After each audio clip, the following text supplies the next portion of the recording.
সেনাপ্রধান লাস্ট আমার মনে পড়ে আমাদেরকে বলেছিল যে আমি বুকে পাথর চাপা দিয়ে এই সিদ্ধান্তটা মেনে নিচ্ছি। সেনাপ্রধানের দিক থেকে মূল ভেটোটা ছিল যে ডক্টর মোহাম্মদ ইউনূস কেন, why not any other person. তো আমরা আমাদের জায়গায় অ্যাডামেন্ট ছিলাম, বিকজ আমরা তো 5 তারিখ রাতেই ঘোষণা দিয়ে দিয়েছি যে doctor Muhammad Yunus will be the chief adviser of the next interim government. এবং সেটা এক ধরনের বৈপ্লবিক কায়দায় আমরা ভিডিও বার্তা দিয়ে ঘোষণা দিয়ে দিয়েছি। আমরা কোনো নিয়মের কিংবা সংবিধানের তোয়াক্কা সে সময়টাই করি নাই।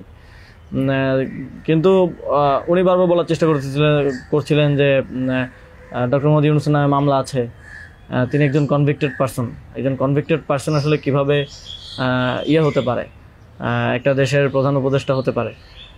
তো আমরা যখন এগুলো ডিবাঙ্ক করতেছিলাম কথাগুলোকে, যে এগুলো তো আওয়ামী লীগের সময়ের পলিটিক্যালি মোটিভেটেড মামলা, এই মামলা তো দেখা গেছে সবার নামে পাওয়া যাবে, আমাদের নামেও আছে। তো এটা বলার পর আবার ওনারা আরেকটা কথা বললেন যে সোসাইটির একটা বড় অংশ তো আসলে ওনাকে হেট করে, এবং বড় অংশ বলতে উনি তখন সরাসরি বলেছেন যে আওয়ামী লীগের অন্তর্বর্তীকালীন সরকারটা তো সবার কাছে গ্রহণযোগ্য হতে হবে। এখন আওয়ামী লীগ তো ডক্টর মোহাম্মদ ইউনূসকে দুই চোখে দেখতে পারে না, একদম অপছন্দ করে। তো এখন এই আওয়ামী লীগ একটা লোককে একেবারেই দেখতে পারছে না, এবং বাংলাদেশে তো আলটিমেটলি 30-40% পিপল আওয়ামী লীগকে সাপোর্ট করে। এই 30-40% পিপলের মতামতের বিরুদ্ধে গিয়ে একটা লোককে প্রধান উপদেষ্টা করা উচিত। তো আমরা তখন বললাম আওয়ামী লীগ এমন কিছু না যেটা নিয়ে এখন আমাদের কনসার্ন হওয়া উচিত। আওয়ামী লীগকে আমরা পরাজিত করেই এই প্ল্যাটফর্মে আসছি, এখানে আমরা বসছি।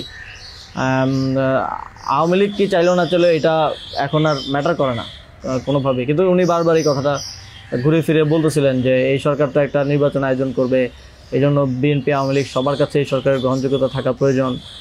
আওয়ামী লীগ তো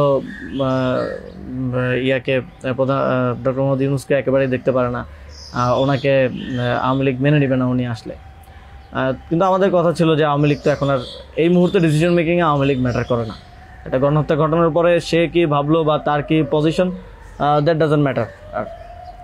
আর এরপরও ওনারা নানা ধরনের যুক্তি দিতে পারে, এবং শেষে 4 ঘন্টা এই বিষয়ের উপরে ডিসকাশন হয়। 4 ঘন্টা, আধা ঘন্টা হয়তো অন্যান্য ইস্যুস নিয়ে ডিসকাস হয়েছিল, বাট 4 ঘন্টা প্রায় 3.5 ঘন্টা এই ইস্যু নিয়ে ডিসকাস হয়। তো এখানে আসছিলাম আমি, নাহিদ ভাই, মাহফুজ ভাই আর নাসির ভাই, আর বাকি আমাদের সাথে যারা ছিল তারা বাইরে অপেক্ষা করছিল। আসিফ স্যার ছিল, তারপরে তানজিমউদ্দিন স্যারও ছিল, আরও সমন্বয়িকা ছিলেন আরও 10-12 জন, সবাই বাইরে অপেক্ষা করছিল আর কি এই 4 ঘন্টা। তো তারা বারবার 2বার হচ্ছে বিরতি দিয়ে আমাদেরকে আবার ভাবতে বলে আবার চলে যেত, আবার এসে আবারও একই জায়গা থেকে কথা শুরু করতো। মানে আমরা বুঝতে পারছিলাম যে ডক্টর মোহাম্মদ ইউনূসকে এখানে এস্টাবলিশমেন্ট কোনোভাবেই চাচ্ছে না। আর আমাদের কথা ছিল আমরা ঘোষণা দিয়ে দিছি, এবং আমরা এক ধরনের হুমকি সুরে সেখানে বলি যে যদি এটা রাষ্ট্রীয়ভাবে না হয়, যদি রাষ্ট্রপতি ঘোষণা না দেয় ডক্টর মোহাম্মদ ইউনূসকে প্রধান উপদেষ্টা হিসেবে, তাহলেও আমাদের কিছু যায় আসে না, কারণ আমরা অলরেডি ঘোষণা দিয়ে দিয়েছি। আমরা আমাদের তৈরি করা উপদেষ্টা পরিষদ নিয়ে শহীদ মিনারে গিয়ে শপথ নিব। এই হুমকিটা দেওয়ার পরে তারা একটু মানে নড়েচড়ে বসে, এবং তারা গিয়ে রাষ্ট্রপতির সাথে ডিসকাস করে আসে। এবং সেনাপ্রধান লাস্ট আমার মনে পড়ে আমাদেরকে বলেছিল যে আমি বুকে পাথর চাপা দিয়ে এই সিদ্ধান্তটা মেনে নিচ্ছি। এবং আমাদের জায়গাটা ছিল খুবই রিজেক্ট, যে ডক্টর মোহাম্মদ ইউনূসকে না আনতে পারলে এখানে একটা শক্ত সরকার গঠন করা পসিবল হবে না। এবং আর্মির যেই মোটিভেশন ছিল, এটা আবার 1-11 মতো একটা সরকার গঠন করার তাদের মোটিভেশন ছিল। যখন তারা নামগুলো দেয়, 6টা-7টা উপদেষ্টার নাম দেয়, তখন এটা বোঝা যায়, এবং ডিকটেট করার এক ধরনের। তো আমরা যদি এখানে অন্য কাউকে নেই যার পার্সোনালিটি এত স্ট্রং না, তাহলে আলটিমেটলি আমরা আসলে অন্য কারো দ্বারাই পরিচালিত হব, ড্রিভেন হব। এই সরকারটা আত্মনির্ভরশীল একটা স্বতন্ত্র সরকার হতে পারবে না। তো তারপর তো ঘোষণা দেয়, রাষ্ট্রপতি ঘোষণা দেয় ডক্টর মোহাম্মদ ইউনূসকে প্রধান উপদেষ্টা হিসেবে 6 তারিখই, এবং 8 তারিখ হচ্ছে পরবর্তী উপদেষ্টা পরিষদটা গঠিত হয়। 8 তারিখ শপথ অনুষ্ঠানটা হয়। স্যার যখন সার্জারি শেষ করে দেশে আসেন, তারপর ওই দিন সন্ধ্যায় সরকারটা গঠিত হয়।